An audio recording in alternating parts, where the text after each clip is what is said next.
In the field of astronomy, in 1973, there were a couple of scientists who got the Nobel Prize. And these couple of scientists, they described the creation of the universe. And they called it the Big Bang. And they said that initially, our universe, it was a primary nebula. Then there was a Big Bang.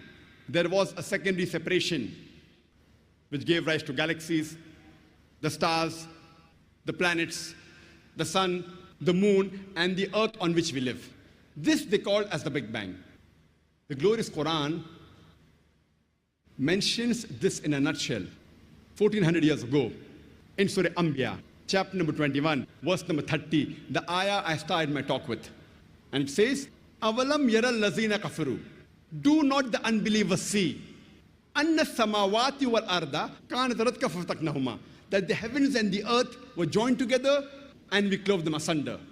This verse of the glorious Quran speaks about the Big Bang in a nutshell 1400 years ago, which science has discovered recently. Hardly 30 years back, 35 years back.